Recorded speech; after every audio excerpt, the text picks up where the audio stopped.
ولا حول ولا قوة إلا بالله العلي العظيم. حسبنا الله ونعم الوكيل، نعم المولى ونعم النصير. أعوذ بالله السميع العليم من الشيطان اللعين الرجيم. بسم الله الرحمن الرحيم. الحمد لله الذي جازي كل صانع ورايش كل قانع ورحم كل ضارع ومنزل المنافع والكتاب الجامع بالنور الساطع، وهو للدعوات سامع وللقربات دافع وللدرجات رافع وللجبابرة قامع، فلا إله غيره ولا شيء يعدله، ليس كمثله شيء وهو السميع البصير اللطيف الخبير، وهو على كل شيء قدير. والصلاة والسلام والتحية والإكرام على السيد الأنام الذي سمي في السماء أحمد وفي الأرض أبي القاسم محمد،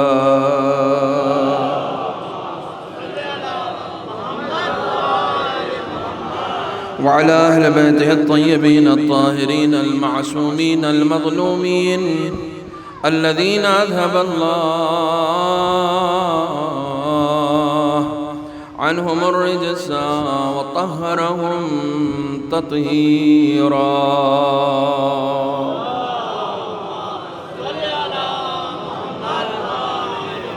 واللعنة الدائمة الباقية على أعدائهم وغاصب حقوقهم ومنكر فضائلهم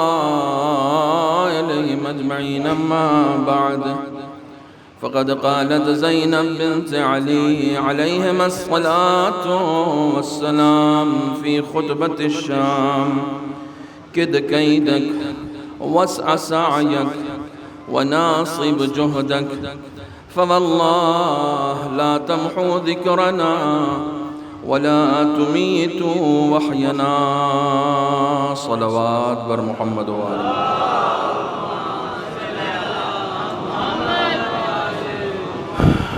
برادران عزیز، قوم و ملت کے نوجوان اور خاص طور پر انجمن غنچہ حسینی کے اراکین جنہوں نے یہ خوبصورت اہتمام ذکر حسین کا کیا ہے، خداوند عالم آپ تمام افراد کی شرکتوں کو قبول کرے۔ اس سے قبل کہ اپنی گفتگو کا آغاز کروں، چونکہ اس مجلس کی شرط یہ ہے کہ محدود وقت میں مختصر اور پر اثر باتیں کرنے کی کوشش کی جائے گی، اس سے قبل کہ اس خطبے کے ذیل میں جو زینب کبریٰ سلام اللہ علیہا نے یزید کے دربار میں دیا ہے، چند معروضات آپ کی خدمت میں پیش کروں۔ چاہتا ہوں کہ براہ راست اپنے قوم کے نوجوانوں سے بالکل ابتدا میں اس امام حسین کے مشن کے سلسلے سے چند باتیں کروں۔ یہ جو آپ گھروں سے نکل کر آئے ہیں، یہ جو آپ مٹیوں پر بیٹھے ہوئے ہیں، یہ جو آپ کے دل میں عشق حسین معجزن ہے، یہ جو محنتیں آپ کر رہے ہیں، یہ جو ماتم آپ کر رہے ہیں، یہ جو نوحہ آپ پڑھ رہے ہیں، یہ جو جلوسوں میں شرکت آپ کر رہے ہیں، اپنے اس معاملے کو کسی کے ساتھ، اس معاملے کا کسی کے ساتھ سودا مت کیجیے گا۔ اس معاملے کا سودا براہ راست مادر حسین سے کیجیے گا۔ جب بھی گھر سے نکلیے یہ سوچ کر نکلیے کہ انجمن کے لیے نہیں نکل رہے ہیں، حسین کے لیے نکل رہے ہیں۔ جب بھی گھر سے نکلیے یہ سوچ کر نکلیے کہ اپنے گاؤں کے لیے نہیں نکل رہے ہیں بلکہ اس کربلا کے لیے نکل رہے ہیں جسے حسین نے آباد کیا تھا۔ اگر اس کے ذکر کو ہم زندہ رکھیں گے تو خدا اس کے صدقے میں ہمیں بھی زندہ رکھے گا، ہمارے گاؤں کو بھی آباد رکھے گا۔ یہ سب سے پہلی گزارش ہے کہ اپنا معاملہ دیکھو، تمہاری محنتوں کا خریدار براہ راست حسین ہے، اور وہ یہ نہیں دیکھتا کہ تم کیا پیش کر رہے ہو، وہ یہ دیکھتا ہے جو پیش کر رہے ہو وہ کیسا ہے، کتنا کبھی نہیں حسین دیکھتے ہیں، حسین کوالٹی دیکھتے ہیں، کیونکہ حسین کا خدا بھی جب اپنی عبادتیں لینا چاہتا ہے تو وہ اپنے بندوں سے یہ کہتا ہے کہ میں کثرت عمل نہیں دیکھتا ہوں، کیفیت عمل دیکھتا ہوں۔ عمل کی کوالٹی کیا ہوتی ہے؟ خداوند عالم نہ جانے آپ کی ساری عبادتوں پر شاید اس فرش زمین پر بیٹھنے کو افضل قرار دے دے، کیونکہ آپ حسین کے لیے زمین پر بیٹھے ہیں۔ مجلس شروع کر رہا ہوں، یہ فرش جو زمین کا فرش ہے جسے فرش عزائے حسین کہتے ہیں، یہ اتنا بلند ہے، اسی ایک جملے سے مجھے پتہ چلے گا مجھے کہاں تک بات کرنی ہے۔ یہ فرش عزائے حسین اتنا بلند ہے کہ اس پہ آنے کے لیے آسمان سے اترنا پڑتا ہے۔ کسی کو آسمان سے اترنے کا ہنر اگر آ گیا تو اسے فرش عزائے حسین کی بلندی نصیب ہو جاتی ہے۔ ہر ایک آنکھ کو کیسے نصیب ہوں آنسو، چنی گئی ہے یہ دولت کسی کسی کے لیے، یہ سب کو نصیب نہیں ہوتے ہیں۔ سنو، بہت ہی سیریس بات کر رہا ہوں۔ امام رضا ابن شبیب سے فرماتے ہیں، کہتے ہیں ابن شبیب ان بکیتا فبک للحسین، اگر رونا ہے تو حسین پر رو۔ کیوں حسین پر رو؟ ان بکیتا علی الحسین حتی تصیر دموعک علی خدیک۔ نوجوانوں اس جملے پر غور کرنا، یہ کسی خطیب کا جملہ نہیں ہے، امام رضا کا جملہ ہے۔ فرماتے ہیں تم حسین پر روئے اور اس طریقے سے روئے کہ تمہارے آنسو رخسار تک آ گئے۔ دیکھو قیمت، دیکھو اس آنسو کی، تمہارے آنسو رخسار تک آ گئے۔ غفر اللہ لکا کل ذنب صغیرا کانا او کبیرا قلیلا کانا او کثیرا۔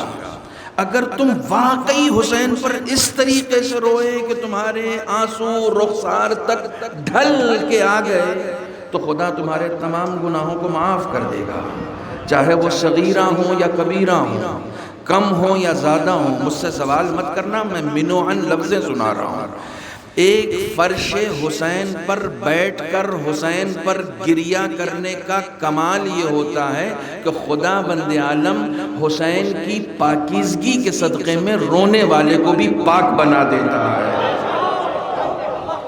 حسین کی پاکیزگی کے صدقے میں رونے والے کو بھی پاک بنا دیتا ہے۔ اب اس جلوس سے جب تم نکل کر جانا نا، اس عزاداری سے جب تم باہر نکل کر جانا تو یہ سوچ کے جانا کہ فرش حسین نصیب ہوا تھا، اس فرش حسین کے عوض میں آنسو نصیب ہوئے تھے، اس آنسو کے نصیب ہونے کا اثر یہ ہوا کہ میرے گناہ پاک ہو گئے، میں پاک ہو گیا، میں ایسا ہو گیا کہ جیسے ابھی میں بطن مادر سے متولد ہوا ہوں۔ توجہ کرنا، بلندیوں پہ پہنچنا کوئی کمال نہیں، بلندیوں پہ، یہ شعر میں کیوں پڑھ رہا ہوں یہاں پر، بلندیوں پہ پہنچنا کوئی کمال نہیں، بلندیوں پہ ٹھہرنا کمال ہوتا ہے۔ اگر حسین کے صدقے میں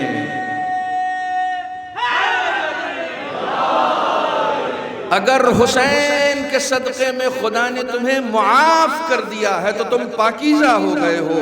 اب اس پاکیزگی کو مینٹین کرنا تمہاری اپنی ذمہ داری ہے۔ ہمارے ہاں اصول ہے، جب گھروں میں ہماری مائیں بہنیں بھی آئی ہوئی ہیں، جب ہم گھروں میں اپنی، یہ خاص طور پر خواتین صفائی کا اہتمام کرتی ہیں، گھر میں اگر جھاڑو پوچھا لگ جائے نا تو کسی کو اجازت نہیں ہوتی ہے کہ وہ چپل پہن کے اندر آ جائے، کیوں؟ اس لیے کہ ابھی صفائی کی ہے، کچھ دیر تو مینٹین کرو اس صفائی کو۔ ابھی تو تم مجلس میں آئے تھے، ابھی تو تم نے گریہ کیا تھا، ابھی تو خدا نے تمہیں معاف کیا ہے۔ اب اس معافی کو، اس طہارت کو، اس پاکیزگی کو مینٹین کرنا تمہاری ذمہ داری ہے۔ پاک کرنا حسین کا کام تھا، پاک رہنا ہماری ذمہ داری ہے۔ صلوات بر محمد و آل محمد۔ دیکھو اس پہلے جملے سے تم یہ تو سمجھ گئے ہوگے کہ میں عادی ہوں براہ راست اس مجمع سے بات کرنے کا کہ جس کو میں بلاتا ہوں۔ میری عادت میں اس بات شامل نہیں ہے کہ میں بلاؤں کسی کو اور سناؤں کسی کو، ورنہ یہ بہت آسان ہوتا ہے، ہم بلاتے کسی کو ہیں اور سناتے کسی کو ہیں، پھر ہمیں مزہ آتا ہے کہ دیکھیے ہماری بات تو ہو نہیں رہی ہے، کسی اور کی بات ہو رہی ہے۔ عدالت کا تقاضا یہ ہے کہ جو سننے آیا ہے اس کو دیا جائے، ٹھیک ہے نا؟ عدالت کا تقاضا یہ ہے کہ جو سننے آیا ہے اس کو دیا جائے۔ بس اسی ذکر کے حوالے سے چند باتیں آپ کی خدمت میں کرنی ہیں، بہت جلدی کرنی ہیں۔ اپنے لوگوں کے درمیان مجلس پڑھنا، خطبہ دینا، بیان دینا بہت آسان ہے۔ یہ سارا کٹگھر موسیٰ کا مجمع، یہ سارا اپنا ہے، یہ سب عشق حسین سے سرشار ہے۔ نامدار عباس یہاں ممبر پہ بیٹھ کر اگر عشق حسین کی بات کر رہے ہیں، فتح کی بات کر رہے ہیں، اسلام کی بات کر رہے ہیں، کربلا کی بات کر رہے ہیں، تو کوئی کمال نہیں ہے، کیونکہ بولنے والا بھی اپنا ہے، سننے والے بھی اپنے ہیں۔ لیکن میں نے جس بی بی کا خطبہ آپ کے سامنے پیش کیا ہے، اس بی بی نے جب خطبہ شام کے دربار میں دیا تھا تو بولنے والی تو حسین کی تھی، سننے والے سب یزید کے تھے۔ غیروں کے درمیان کہنا بہت مشکل ہے، غیروں کے درمیان اپنی بات کہنا بہت مشکل ہے۔ جناب زینب نے اس مجمع میں کہا ہے، توجہ دینا، اس مجمع میں یہ بات کہی ہے جہاں جناب زینب کو بھی معلوم ہے کہ یہاں فضہ کے چاہنے والے تو مل جاتے ہیں، زینب کا چاہنے والا کوئی نہیں ملتا ہے۔ اس مجمع میں یزید کی آنکھوں میں آنکھیں ڈال کر کہا، کد قیدک وسعیک وناصب جہدک فواللہ لا تمحو ذکرنا۔ اے یزید جتنی مکاریاں کرنی ہے کر لے، جتنی کوششیں کرنی ہے کر لے، تو اپنے جد و جہد کی انتہا کو پہنچ جا۔ ترجمہ سنو، صرف ترجمہ کر رہا ہوں، کسی خطیب کے جملے میں وہ مزہ نہیں ہے جو خطیب نہج البلاغہ کی بیٹی کے جملے میں ہے۔ مجھے یہاں اپنی طرف سے کوئی جملہ کہنے کی ضرورت نہیں ہے، یہ خطیب نہج البلاغہ کی شیر دل بیٹی کا جملہ ہے۔ اے یزید جتنی مکاریاں کرنی ہے کر لے، جتنی جد و جہد کرنی ہے کر لے، اپنی کوششوں کی انتہا کو پہنچ جا۔ فواللہ لا تمحو ذکرنا۔ زینب تیرے دربار میں کھڑی ہو کر یہ کہہ رہی ہے کہ خدا گواہ ہے، نہ تو ہمارے ذکر کو مٹا پائے گا، نہ چراغ وحی خاموش کر پائے گا۔ ہمارا ذکر لبیک یا حسین، سارے مل کے بولو،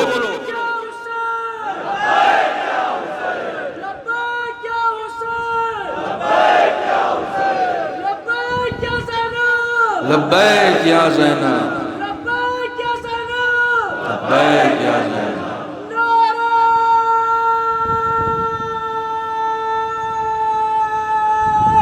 حیدری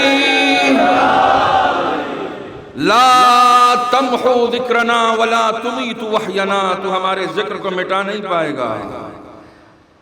جملہ دوں، اپنی قسمتوں پر جتنا ناز کر سکتے ہو کرو، دعویٰ زینب نے کیا تھا پورا تم کر رہے ہو۔ یہ زینب نے دعویٰ کیا تھا کہ ہمارا ذکر باقی رہے گا، ہمارے ذکر کو کوئی مٹا نہیں پائے گا۔ یہ دعویٰ زینب نے 1400 سال پہلے کیا تھا۔ لوگ اپنے ذکر کو باقی رکھنے کے لیے نہ جانے کیا کیا جتن کرتے ہیں، نہ جانے کتنے پیسے خرچ کرتے ہیں، نہ جانے اپنی دھن دولت لٹا دیتے ہیں تاکہ ان کا ذکر باقی رہے۔ لیکن یہ ذکر باقی ہے کیسے؟ یہ ذکر کیسے باقی ہے؟ میں ہمیشہ ایک مثال دیتا ہوں۔ ہمیں اپنے پردادا کا نام بڑی مشکل سے یاد ہوتا ہے، اور پردادا کے دادا کا نام اور بھی مشکل سے یاد ہوتا ہے۔ اگر میں آپ میں سے کسی کو کھڑا کر کے پوچھ لوں کہ اپنے 5ویں دادا کا نام بتاؤں تو کوئی بتائے گا؟ کوئی نہیں بتائے گا نا، کہے گا مولانا ہے، شجرہ نکال کے بتا دوں گا، ہے نا؟ بھئی ہماری تو خاصیت یہ ہے نا، ہم تو بتا دیں گے، 5ویں کا پوچھو چاہے 10ویں کا، لیکن بتا دیں گے، ابھی یاد نہیں ہے۔ ٹھیک ہے نا، ہم بتا دیں گے، ہمیں معلوم ہے لیکن یاد نہیں رہتا نا۔ اچھا ہم نے بتا دیا کہ لو 5ویں دادا کا نام تمہارے یہ تھا، ان کی تاریخ وفات کیا ہے؟ کہا صاحب نام اتنی مشکل سے یاد ہے، تاریخ وفات کہاں سے یاد ہوگی؟ ہم نے کہا جاؤ تاریخ میں دیکھو ان کی تاریخ وفات کیا ہے، مجھے یاد ہے میں بتاتا ہوں، یہ تاریخ وفات ہے، آؤ تمہارے دادا کا ذکر کرتے ہیں، آؤ تمہارے دادا کے لیے ایک مجلس کرتے ہیں، اس میں بریانی بناؤ، کھلاؤ، لوگوں کو بانٹو۔ کہا مولانا ہم نے اپنے ابا کی برسی میں بھی 1 ہی سال تک کھلایا، اس کے بعد نہیں کھلایا۔ جس کا خون میری رگوں میں دوڑ رہا ہے میں اس کے نام پر کھلانے کے لیے تیار نہیں ہوتا ہوں۔ کیسا معجزہ کر دیا ہے حسین نے، 1400 سال پہلے ایک قربانی دی تھی، آج تک قوم سال بھر کماتی اس لیے ہے تاکہ حسین کے نام پر لٹا سکے۔ یہ معجزہ نہیں ہے تو اور کیا ہے؟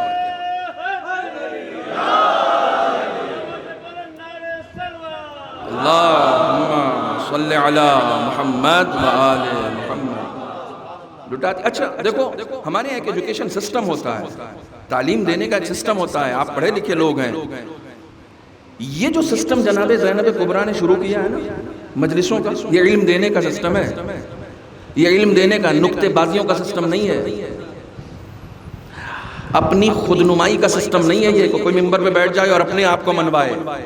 جس دن سے اپنے آپ کو منوائے گا نا اس دن سے ممبر اسے نیچے اتار دے گا، تمہیں اتارنے کی ضرورت نہیں پڑے گی۔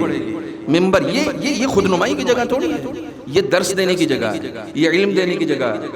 امام حسین کا یہ جو پورا سسٹم ہے نا یہ کوئی تہوار نہیں ہے، یہ تحریک ہے، انقلاب کی تحریک، اپنے آپ کو بدلنے کی تحریک، معاشرے کو بدلنے کی تحریک۔ توجہ دینا، یہ جو پورا سسٹم ہے یہ سسٹم سب سے الگ ہے، جو ذکر کو زندہ کیے ہوئے ہیں نا یہ سسٹم سب سے الگ ہے۔ آپ نے کسی ایسے بوڑھے کو دیکھا ہے جو یہ کہے کہ ارے ہم نے ابن حسن نونہروی صاحب کو سن رکھا ہے، ہم نے شبیہ الحسن نونہروی صاحب کو سن رکھا ہے، ہم نے فیض آباد کے فلاں بڑے خطیب کو سن رکھا ہے، اب ان سے کیا ملے گا؟ کبھی کسی کو سنا؟ نہیں سنا نا۔ بوڑھا بھی ہاتھ میں عصا لے کر آتا ہے اس مجلس میں، یہ شان ہے۔ اچھا دنیا کے جتنے بھی ایجوکیشن سسٹم ہیں، جتنے بھی ایجوکیشن سسٹم ہیں، یہ ہمارے پاس جو علماء حضرات بیٹھے ہوئے ہیں یہ سب ایجوکیشن سسٹم سے جڑے ہوئے ہیں، یہ سب اسکولوں سے مدرسوں سے جڑے ہوئے ہیں۔ دیکھو جملہ حوالے کر رہا ہوں، ہمارے یہاں علم لینے کا اصول یہ ہے کہ ہم درجات میں تقسیم کر کے علم دیتے ہیں۔ پتہ نہیں میری بات پہنچ رہی ہے نہیں پہنچ رہی؟ اور آسان کروں، ہم کلاسز میں بانٹ کے علم دیتے ہیں۔ 5ویں درجے کا 6ٹھے درجے میں نہیں جائے گا، 6ٹھے درجے کا 10ویں درجے میں نہیں بیٹھے گا۔ کوئی میٹرک کے طالب علم سے کہہ دو کہ جاؤ ایم اے کی کلاس جوائن کرو، وہ کہے گا نہیں نہیں وہاں ہم نہیں جا سکتے۔ اور کسی آپ ایم اے والے سے کہیے کہ ذرا 5ویں کلاس میں جا کے آج پڑھو، وہ کہے گا تم نے میری توہین کر دی، میں بڑے درجے کا ہوں، چھوٹے درجے میں آ ہی نہیں سکتا۔ خدا کی قسم علم دینے کے لیے اس نفاق کو ہٹانا تھا، ایک ایسی جگہ بنانی تھی جہاں بچہ بھی آنے میں نہ شرمائے، بوڑھا بھی نہ آنے میں شرمائے، ایک ایسی جگہ بنانی تھی۔ اچھا کمال یہ ہے، کمال یہ ہے، یہ بعض مائیں جو بیٹھی ہوئی ہیں نا یہ اپنی گود میں ایک ایسا بچہ لے کر آئی ہیں کہ جس کے اندر شاید شعور بھی نہیں ہے کہ وہ کچھ سیکھ سکے۔ آپ اس سے پوچھئے جا کے کہ اسے یہاں کیوں بلائی، اسے یہاں کیا ملے گا؟ خدا کی قسم وہ پلٹ کے کہے مجھے یہ نہیں معلوم کہ اسے یہاں کیا ملے گا، لیکن اتنا معلوم ہے یہ یہیں سے ملا ہے۔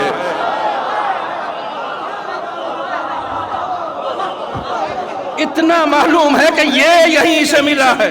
اچھا بڑا آ رہا ہے وہ بھی لے رہا ہے، نوجوان آ رہا ہے وہ بھی لے رہا ہے، جوان آ رہا ہے وہ بھی لے رہا ہے، بچہ آ رہا ہے وہ بھی لے رہا ہے، بزرگ آ رہے ہیں وہ بھی لے رہے ہیں۔ کیا فیاضی ہے حسین کی، کیا فیاضی ہے۔ جلال پور میں متعدد مرتبہ کہہ چکا ہوں، عراق کے کسی بزرگ عارف سے پوچھا گیا تھا کہ جناب زینب نے اپنی پہلی مجلس میں تبرک کیا بانٹا تھا؟ پہلی مجلس میں تبرک کیا بانٹا تھا؟ کیا خوبصورت، یہ جواب کوئی عارف نہیں دے سکتا ہے۔ کہتے ہیں انہوں نے پہلی مجلس میں تبرک میں مجلس ہی تو بانٹی تھی۔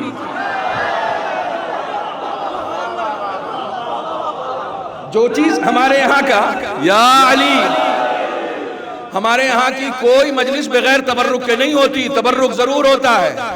پوچھنے والا بھی بڑا اسمارٹ تھا، کہا کیا تبرک بانٹا؟ کہا تبرک میں مجلس بانٹی۔ خدا کی قسم، خدا کی قسم انجمن والو، تم کون سا تبرک بانٹ سکتے ہو؟ تمہارا تبرک زیادہ سے زیادہ رات کے کھانے تک کام آئے گا، تمہارا تبرک گھر جاتے جاتے ختم ہو جائے گا، تمہارا تبرک اگر گھر جاتے جاتے ختم نہ ہوا نا تو گھر جا کے ختم ہو جائے گا۔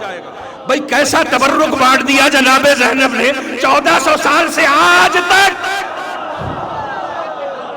ذکر بھی زندہ ہے، تبرک بھی زندہ ہے۔ صلوات اور محمد و آل محمد۔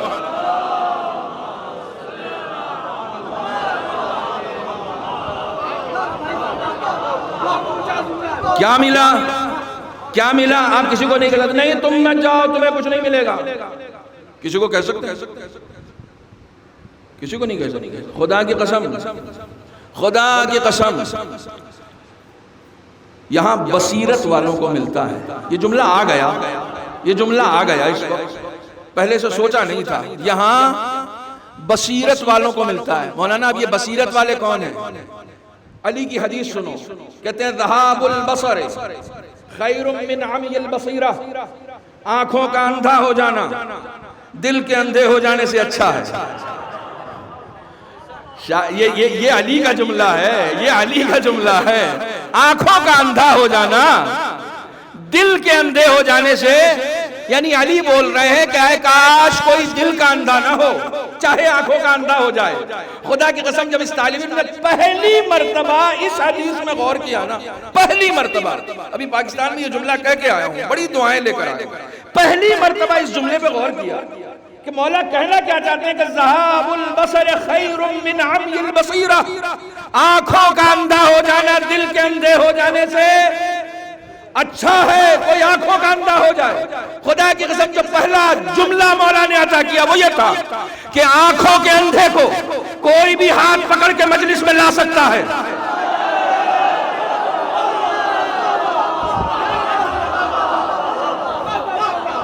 آنکھوں کے اندھے کو کوئی بھی ہاتھ پکڑ کے مجلس میں لا سکتا ہے، لیکن جو دل کا اندھا ہو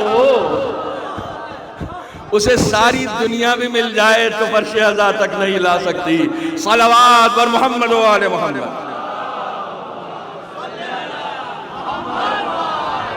بس اب آپ جلدی جلدی سنیں، ٹھیک ہے؟ میں جلدی جلدی پڑھوں یا نہ پڑھوں، آپ جلدی جلدی سنیں۔ کیا ملا؟ کیا ملا؟ بچے کو ملا، سب کو ملا، سب کو ملا۔ یہاں لینے کے لیے بھی شرط ہے۔ عجیب اتفاق ہے، پچھلے سال بھی اس دن بارش ہوئی تھی، اس سال بھی بارش ہوئی۔ اس دن میں تو 2 سال کا تو گواہ ہوں ہی، پچھلے سال کی بھی بارش دیکھی، نہ جانے آپ کس خلوص کے ساتھ کرتے ہیں کہ آسمان بھی روتا ہے۔ شریک ہے کائنات کا ذرہ ذرہ غم حسین میں شریک ہے، کائنات کا ذرہ ذرہ ذکر الہی میں شریک ہے۔ یہ میں نہیں کہہ رہا ہوں، قرآن کہہ رہا ہے یسبح للہ ما فی السماوات وما فی الارض، جو کچھ زمین و آسمان میں سب اللہ کا ذکر کر رہے ہیں۔ ممکن نہیں ہے کوئی اللہ کا ذکر کرے اور حسین کا ذکر نہ کرے۔ تم سوچتے ہو فرش پر بیٹھ کر میں ذکر حسین سن رہا ہوں، تم سے پہلے وہ فرش ذکر حسین کر رہا ہوتا ہے۔ ناز مت کیا کرو، سب اس ذکر میں شریک ہیں، سب اس ذکر میں شریک ہیں۔ کائنات کا ذرہ ذرہ ذکر میں شریک ہے، کیونکہ خدا کا وعدہ زندہ رکھنا، اس ذکر کو زندہ رکھنا۔ کس کو کیا ملا؟ یہاں سب کو سماعتوں پر نہیں ملتا۔ سماعتیں تو سب کی برابر ہوتی ہیں نا، سننے کو تو سب سن رہے ہیں۔ جو بچے کو ملے گا وہ بڑے کو نہیں ملے گا، جو بڑے کو ملے گا وہ نوجوان کو نہیں ملے گا، سب کو الگ ملے گا نا۔ دیکھیے بارش سے میری مثال آسان ہو گئی۔ جب آسمان سے بارش ہوتی ہے نا، خدا کی رحمت برستی ہے، تو کچھ پانی دریا میں گرتا ہے، کچھ پانی حوض میں گرتا ہے، کچھ پانی آپ کی چھت پہ گرتا ہے۔ اور اگر آپ چھت پہ اپنا کوئی ظرف لے جا کے رکھ دیں تو کچھ پانی اس میں بھی گرے گا نا. ظرف رکھنے والا خدا سے شکایت کر سکتا معبود یہ کیا ناانصافی ہوئی، دریا کو تو نے اتنا دے دیا، حوض کو تو میرے ظرف سے بہت زیادہ دے دیا. کوئی شکایت کر سکتا ہے؟ تمہیں شکایت کرنے کا حق نہیں ہے، دینے والا برابر دے رہا ہے. دینے والا بھید بھاؤ نہیں کرتا کہ بچے کے لیے پڑھ رہا ہوں، جوان کے لیے پڑھ رہا ہوں، بزرگوں کے لیے پڑھ رہا ہوں. دینے والا سب کو برابر دے رہا ہے، لینے والا اپنی اپنی ظرفیتوں کے مطابق لے رہا ہے. جب اس کی رحمت برستی ہے نا تو سب اپنے ظرف کے مطابق لیتے ہیں. جب ذکر حسین کی رحمت برستی ہے، جو جتنا اعلیٰ ظرف ہوتا ہے وہ اتنا زیادہ لے کر جاتا ہے. یہاں آؤ تو اعلیٰ ظرفی کا ثبوت دو. اعلیٰ ظرفی کا سب سے چھوٹا سا نمونہ ہے، دھیرے سے سنو، کسی سے کہنا نہیں. اعلیٰ ظرفی کا سب سے چھوٹا نمونہ یہ ہے کہ اپنی انجمن کا ماتم کر کے ہٹ مت جانا. جب دوسری انجمن آئے تو اس میں کھڑے ہو کے ویسے ہی ماتم کرنا جیسے اپنی انجمن کے لیے ماتم کر رہے تھے، کیونکہ تم انجمن کے لیے ماتم نہیں کرتے، حسین کے لیے ماتم کرتے. تم حسین کے لیے ماتم کرتے ہو. آیت اللہ بہجت کا بہت پرانا جملہ ہے، حسینی بنو انجمنی مت بنو. حسینی بنو انجمنی مت بنو. میں نے تقریباً 15 سال پہلے اس جملے پر ایک تجزیہ پیش کیا تھا. انجمنی بننے میں ایک خرابی یہ ہے کہ انجمنی پالا بدل لیتا ہے. تم نے ہٹا دیا صدارت سے، اب ہم وہاں چلے جائیں گے. انجمنی پالا بدل لیتا ہے، حسینی کبھی پالا نہیں بدلتا ہے، وہ ثابت قدم رہتا ہے. حسینی بنو، حسین کے لیے کام کرو. ممبر پہ بیٹھو، نامدار عباس سے اب میں کہہ رہا ہوں، ممبر پہ بیٹھو تو حسین کے لیے بیٹھو، حسین کے لیے بیٹھو. دماغ خراب ہو چکے ہیں اب جس ماحول میں ہم لوگ مجلسیں کر رہے ہیں نا. سنیے، میں عادی ہوں اپنوں کی بات اپنوں میں کرنے کا عادی ہوں. ہم جس ماحول میں مجلسیں کر رہے ہیں اس پہ نظر کرنے کی ضرورت ہے. ایک بات یاد رکھو، تم جس سے لے رہے ہو نا اس کے پاس جو ہوگا وہ وہی دے گا. جو ہوگا وہ وہی دے گا. یہ میں نہیں کہہ رہا ہوں، یہ امام محمد تقی علیہ السلام کہہ رہے ہیں. فرماتے ہیں من اصغى الى ناطق فقد عبدہ، جس نے بھی کسی بولنے والے کو عقیدت کے ساتھ سنا اس کی عبادت کر لی. فَإِن كَانَ النَّاطِقُ، بس حدیث سنا کے چلا جاؤں گا، کوئی تجزیہ نہیں کروں گا چونکہ آگے بڑھنا ہے. فَإِن كَانَ النَّاطِقُ عَنِ اللَّهِ فَقَدْ عَبَدَ اللَّهِ وَإِن كَانَ النَّاطِقُ يَنطِقُ عَنْ لِسَانِ إِبْلِيسَ فَقَدْ عَبَدَ إِبْلِيسَ. بولنے والا خدا کی بات کر رہا ہے تو سننے والا خدا کی عبادت کر رہا ہے. بولنے والا ابلیس کی زبان بول رہا ہے تو سننے والا ابلیس کی اطاعت کر رہا ہے. لہٰذا ہر ایک کو یہ گوش دل مت دیا کرو. جس طرح ہر بات بولنے کی نہیں ہوتی اسی طریقہ سے ہر بات سننے کی بھی نہیں ہوتی ہے. جس کو سنو گے اس کے ساتھ محشور ہوگے. سننے میں بھی بڑا لحاظ رکھا کرو. مل جل کے صلوات پر محمد و آل محمد. چونکہ 30-35 منٹ کا وقت ہے اور مجھے 25 منٹ ہو گیا بیٹھے. ٹھیک ہے، ایک صلوات اور پڑھیں محمد و آل محمد. یہ ذکر باقی رہے گا. کیوں باقی رہے گا؟ کون باقی کون رکھ رہا ہے؟ کون باقی رکھ رہا ہے؟ دیکھو، جتنا بڑا مشن ہوتا ہے اتنے بڑے افراد کو چنا جاتا ہے. سنیں انجمن والے، جتنا بڑا مشن ہوتا ہے اتنے بڑے افراد کو چنا جاتا ہے. کسی کو ملک کا ایمبیسڈر بنانا ہے، جاہل آدمی کو نہیں بنایا جائے گا. جو اپنے ملک کا دوسرے ملک میں جا کے بھرم رکھ سکے اسے یہ منصب دیا جائے گا. اگر جملہ دے رہا ہوں، اگر کربلا کے خدا کا نام حسین ہے تو کربلا کی پیغمبر کا نام زینب کبریٰ ہے. یہ منصب امام حسین نے یوں ہی جناب زینب کو نہیں دیا ہے. جہاں تلواروں کی جھنکاروں کے سائے میں بیعت لینے کا کی بات کر کے یزید اپنی جیت کا اعلان کرنا چاہ رہا تھا، وہاں بغیر تلوار کے، بغیر شمشیر کے، بغیر فوج کے، صرف خطبے سے جناب زینب نے یہ بتایا کہ جیتنے کے لیے تلواروں کی ضرورت نہیں ہوتی، خطبہ ہی کافی ہوتا ہے۔ ایک خطبے سے اپنی جیت کا اعلان کیا ہے۔ بات اپنی ختم کر رہا ہوں۔ ایک خطبے سے اپنی جیت کا اعلان کیا ہے۔ مرکز وحی کون سا ملک ہے جہاں وحی نازل ہوئی ہے؟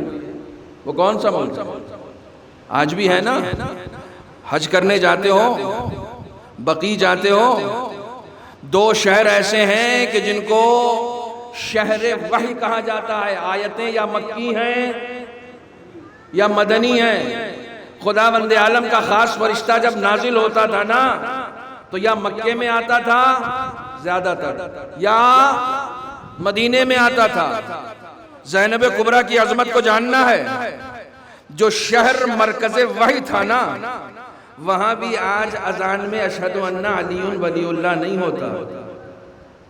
جو شہر مرکز وحی تھا وہاں بھی آج اذانوں میں اشہد ان علی ولی اللہ نہیں ہوتا۔ کیسا معجزہ کر دیا جناب زینب نے، جس شہر میں اسیر ہو کر گئی تھی وہاں ایسی پیغمبرانہ صلاحیتوں کا اظہار کیا کہ اس وقت بھی علی ولی اللہ ہونے لگا۔ آج تک علی ولی اللہ ہو رہا، آج تک اس شہر میں علی ولی اللہ ہو رہا۔ اور اگر وہاں روزوں کو بچانے والے اگر پیدا ہو رہے ہیں تو اس ملک میں پیدا ہو رہے ہیں، جان قربان کرنے والے اگر پیدا ہو رہے ہیں تو اس ملک میں پیدا ہو رہے ہیں۔ جان قربان کرنا اتنا آسان نہیں ہوتا، جان قربان کرنا اتنا آسان نہیں ہوتا۔ آخری بات مصائب سے پہلے، آخری بات، جان قربان کرنا اتنا آسان نہیں ہوتا۔ تم کبھی خود سے پوچھنا اکیلے میں کہ تم جان قربان کر سکتے ہو حسین پر؟ شاید ہر آدمی خود سے کہے گا کہ بالکل کر سکتا ہے، نو ڈاؤٹ۔ تو اب جان سے جتنی بھی سستی چیزیں ہوتی ہیں وہ یہ جو آپ زیارت پڑھتے ہوئے کہتے ہیں بے ابی انتم و امی،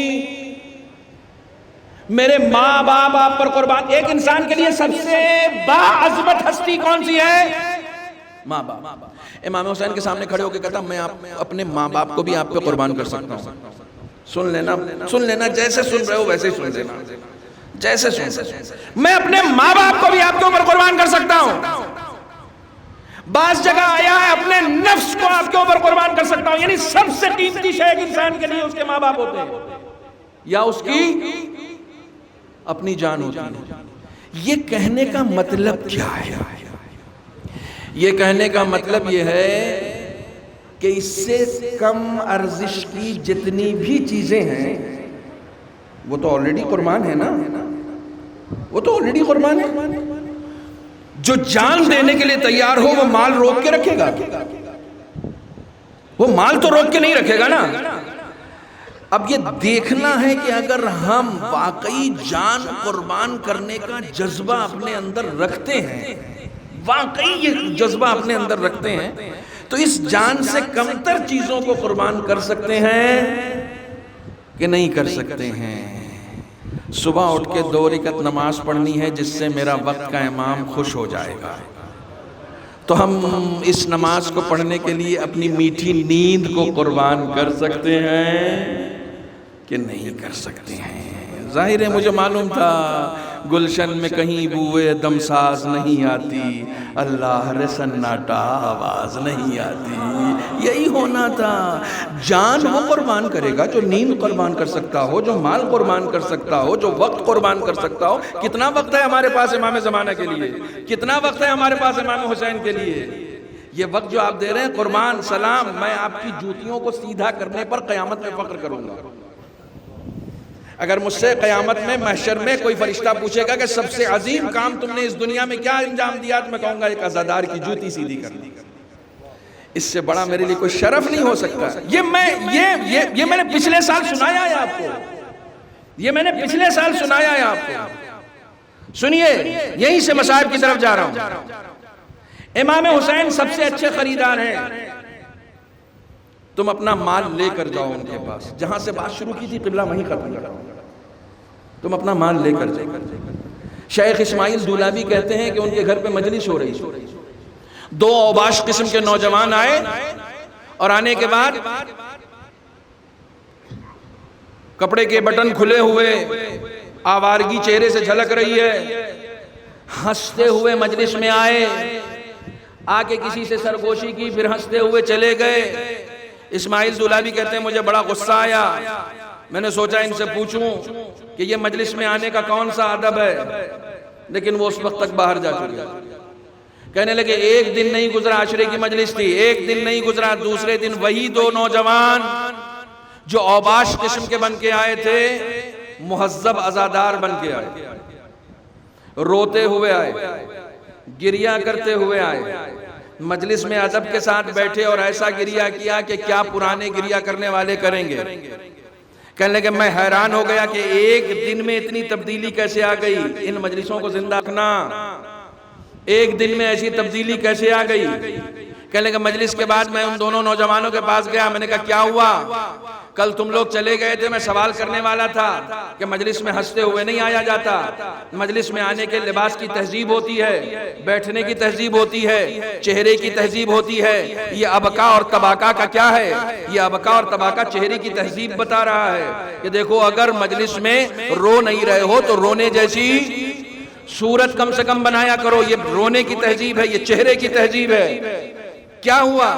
کہنے لگے ہم مجلس میں نہیں آئے تھے کل، ہم آئے تھے کھانا کھانے کے لیے، ہمیں معلوم ہوا تھا کہ مجلس میں کھانا ہوتا ہے، ہم آئے، ہم نے کسی سے پوچھا کہ کھانا ہے کہ نہیں ہے، ہمیں معلوم ہوا کھانا نہیں ہے، ہم اٹھ کے جانے لگے۔ جب جا رہے تھے تو آپ کی راہداری میں، جو گلیاری ہوتی ہے، آپ کی راہداری میں 2 عدد کپ اور پلیٹ، چائے اور تشتری جسے ہم کہتے ہیں، چائے کی کپ اور تشتری، وہ راستے میں الٹے ہوئے پڑے تھے۔ میں نے اپنے دوست سے کہا کہ کسی کا پیر لگ جائے گا، یہ کپ ٹوٹ جائیں گے، اس کا پیر زخمی ہو جائے گا، آؤ اسے اٹھا کے رکھ دیتے ہیں۔ تو ہم نے اسے اٹھا کر رکھ دیا، کچن میں لے جا کر رکھ دیا۔ کتنا سا کام تھا یہ کتنا سا کام تھا؟ کہنے لگے رات ہم دونوں دوستوں نے ایک جیسا خواب دیکھا، ہم دونوں نے ایک جیسا خواب دیکھا، دونوں کے خواب میں حضرت سرکار سید الشہداء آئے جو اپنے ساتھ جناب علی اکبر کو لیے ہوئے ہیں، ان کے ہاتھ میں ایک دفتر ہے، کہتے ہیں علی اکبر میرے عزاداروں کا نام لکھ لیا ہے؟ کہا ہاں بابا لکھ لیا ہے۔ کہا ان دونوں کا کیوں نہیں لکھا؟ کہا بابا یہ مجلس میں نہیں آئے تھے۔ کہا مانا مجلس میں نہیں آئے تھے، لیکن میرے عزاداروں کی جھوٹی کپ اٹھا کر رکھی تھی۔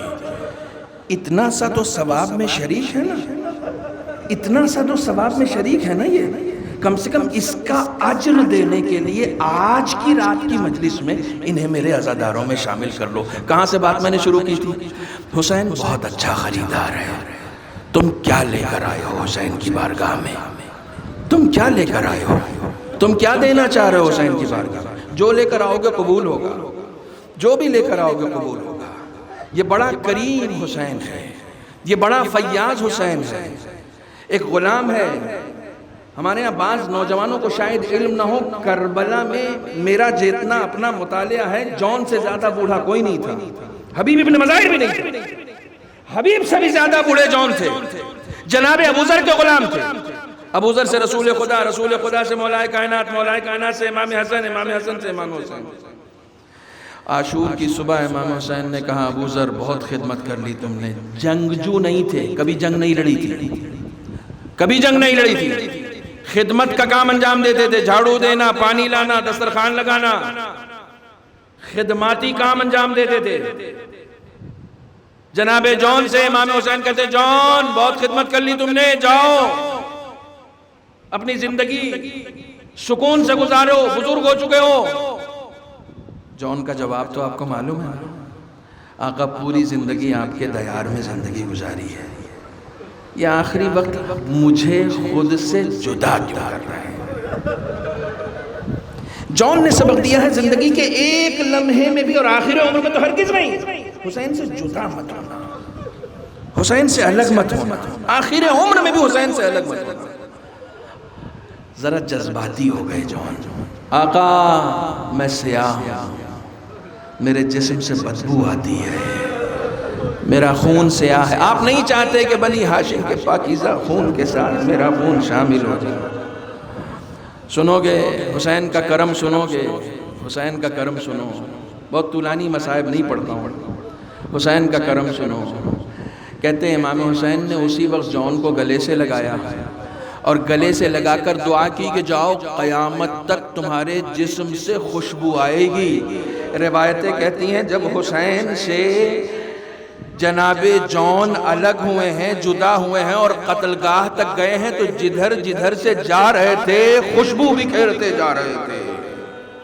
اس طریقے سے حسین کی دعا ہے، جدھر سے جا رہے تھے ادھر ادھر سے خوشبو بکھیرتے جا رہے تھے۔ حسین کا دامن تھام کر رکھو۔ حسین اپنے عزاداروں پر ایک ایک عزادار پر نظر کرتے ہیں۔ ہاں عزاداروں، حسین کا چہلم بھی گزر گیا، جتنا ماتم کرنا تھا ہم کر چکے، لیکن خدا کی قسم مادر حسین کے سامنے شرمندہ ہیں۔ اے بی بی، جو گریے کا حق تھا وہ ہم سے ادا نہیں ہوا، جو نوحے کا حق تھا وہ ہم سے ادا نہیں ہوا ہے، جو ماتم کا حق تھا وہ ہم سے ادا نہیں ہوا ہے۔ زندگی کے جتنے لمحات میسر ہوں اس میں حسین پر گریہ کیا کرو۔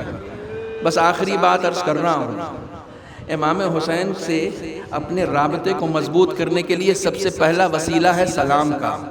سلام کرنے کے لیے کربلا جانا ضروری نہیں ہے، اور افا کہتے ہیں جہاں کھڑے ہو اگر وہیں کھڑے ہو کر کہو السلام علیکہ یا ابا عبداللہ، تو تمہارا رابطہ امام سے ہو جاتا ہے، تمہارا تعلق امام سے ہو جاتا ہے۔ السلام علیکہ یا ابا عبداللہ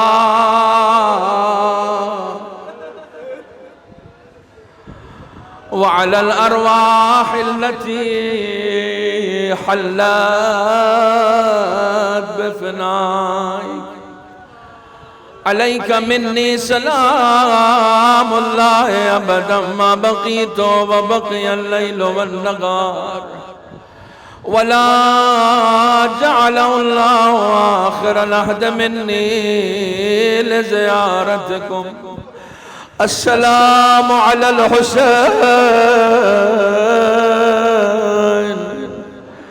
وعلى علي بن الحسين وعلى أولاد الحسين۔ حسین رخصت آخر کے لیے آئے، 4 سالہ بچی ہے، خیمے سے نکل کے آتی ہے، عجیب و غریب جملہ کا ہے، کہتی ہے بابا کیا آپ بھی مرنے کے لیے تیار ہو گئے؟ جزاکم ربکم جزاکم ربکم، جتنا اپنی آوازوں کو بلند کر سکتے ہو کرو۔ امام جعفر صادق کے گھر میں مجلس ہو رہی ہے، فضیل گریہ کر رہے ہیں، ہاتھوں میں رومال لے رکھا ہے، آنکھوں پہ رکھ رکھا ہے۔ امام کہتے ہیں فضیل گریہ کیوں نہیں کرتے؟ رومال لے کر امام کے پاس چلے گئے، آقا خدا کی قسم آنسو سے رومال تر ہے، یہ ہو سکتا ہے کہ آپ کے جد کی مجلس ہو میں گریہ نہ کروں۔ امام کہتے ہیں فضیل گریہ کر رہے ہو لیکن شرما شرما کے گریہ کرو، جب میرے جد کی مجلس ہو تو شرمایا نہ کرو، ایسے گریہ کیا کرو جیسے ایک بوڑھی ماں اپنے جوان بیٹے کی میت میں گریہ کر۔ جزاکم ربکم، جیسے ایک بوڑھی ماں جوان بیٹے کی میت میں گریہ کرتی ہے۔ لو عزاداروں، حسین رخصت ہو رہے ہیں، 4 سالہ بچی ہے، جن کے پاس چھوٹی بچیاں ہیں وہ اس بات کو محسوس کریں گے، خدا کسی باپ کو یہ دن نہ دکھائے۔ حسین سے یہ 4 سالہ بچی کہتی ہے بابا 2 آرزویں ہیں، انہیں پورا کر دیجئے۔ بیٹا کیا؟ پہلا جملہ کہتی ہے بابا میرے سر پہ ایسے ہاتھ رکھے جیسے یتیموں کے سر پہ رکھا۔ اللہ اکبر. ذرا تصور کرو حسین کے دل پہ کیا گزرے گی جس باپ کے سامنے اس کی بیٹی یہ کہہ رہی ہو کہ مجھے احساس یتیمی ستانے مجھے احساس یتیمی ستانے لگا. کہا بیٹا دوسری خواہش کیا ہے؟ کہتی ہے بابا مجھے معلوم ہے یہ سینہ مجھے پھر سے نصیب نہیں ہوگا، ایک آخری بار مجھے اپنے سینے پر لٹا لے. ہاں زیادہ رو. حسین نے اس بچی کی خواہش پوری کر دی. حسین زینب سے جدا ہو گئے. میں صرف ایک منظر دکھانا چاہتا ہوں، مجلس میں ختم کر رہا ہوں. روایتیں کہتی ہیں کہ جس وقت حسین گودی قتل گاہ میں گرے ہیں، جو لوگ کربلا گئے ہیں انہوں نے تلہ زینبیہ کی زیارت کی ہے. اسی ٹیلے پر کھڑی ہو کر زینب کبریٰ پسر سعد سے کہہ رہی تھی، اے پسر سعد تو دیکھ رہا ہے میرا ماجایا ذبح ہو رہا. صرف ایک جملہ عرض کرنا، میرا ماجایا ذبح ہو رہا. آپ کو معلوم ہے کہ امام حسین نے ایک مرتبہ شمر کو قید خانے سے آزاد کرایا تھا. امام سید سجاد اس منظر کو یاد کر کر کے روتے تھے کہ جس شمر کی زنجیریں میرے بابا نے اپنے ہاتھوں سے کھولی تھی، وہی شمر جب میرے بابا کو ذبح کرنا چاہتا ہے تو پشت گردن سے ذبح کر. حسین قتل ہو گئے. بس آخری منظر سنو، مجلس تمام ہے. کہتے ہیں حسین جب قتل ہوئے پسر سعد نے کہا لاشوں کو پامال کرنے کے لیے گھوڑے آمادہ کیے جائیں.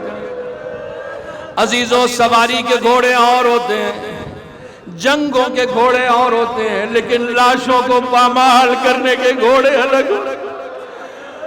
وہ گھوڑے جن سے لاشیں پامال کیے جاتے تھے ان کے پاؤں چوڑے ہوتے تھے، نوکیلے ہوتے تھے، اور ان پر ایک بھاری بھرکم سوار کو بٹھایا جاتا تھا تاکہ لاشوں کو زیادہ سے زیادہ چور چور کیا جا سکے. کہتے ہیں 10 گھوڑے آمادہ کیے، 10 گھوڑے آمادہ کیے گئے. سب کے لاشیں پامال ہوئے، لیکن لاشوں کو پامال کرنے کے بعد ایک شخص آتا ہے پسر سعد کے پاس، کہتا الجائزہ الجائزہ. اے پسر سعد سب سے زیادہ انعام کا مستحق میں ہوں. پسر سعد نے کہا کیوں؟ کہا حسین کا لاشا میں نے پامال کیا، اور ایسے پامال کیا ہے کہ حسین کی ماں بھی دیکھ لے تو پہچان. ایسے پامال کیا ہے کہ حسین کی ماں بھی دیکھ لے تو لاشے کو پہچان نہ. سچ کہا تھا اس نے. جب زینب اس لاشے کے پاس سے گزر رہی تھی تو زینب نے کیا کہہ کے بیان کیا تھا؟ انت اخی، کیا تو ہی میرا بھائی ہے؟